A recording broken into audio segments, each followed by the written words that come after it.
Good morning. Welcome again to Morning Devotions, and thank you again so much for our time together. Well, we're back into another weekend, and we're finally getting back into our series on Acts. I'm very excited.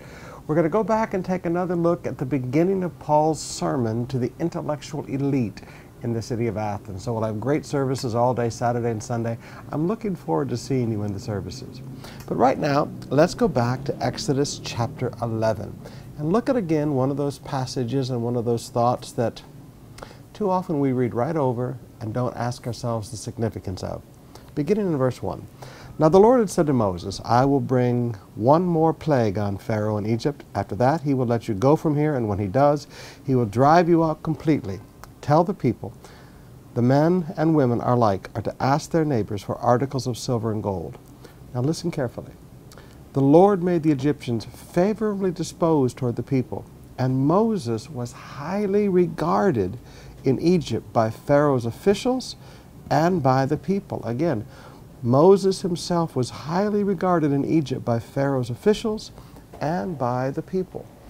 One of the things that we often forget in life is that the attitudes of leaders often differ from the attitudes of people.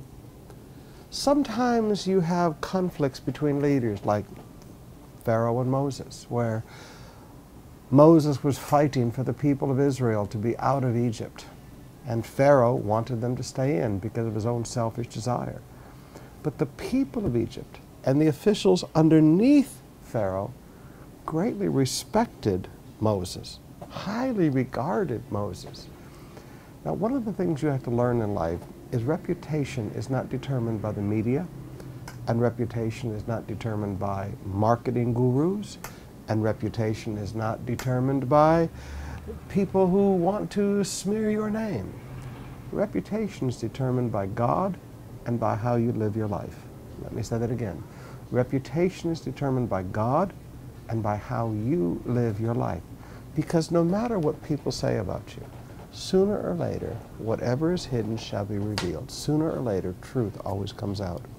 Now, I want to challenge you today, because each one of you at some point or another in your life have had people want to assassinate your character, have had people tell horrible lies about you because of their own selfish gain and their own selfish desires.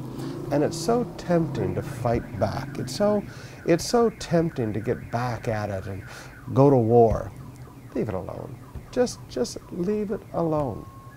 Oftentimes you'll find that the people a few steps down from the leader and the common tao, they know the truth of who you are. Reputation is not determined by what people say about you. Reputation is determined by God and by how you live your life.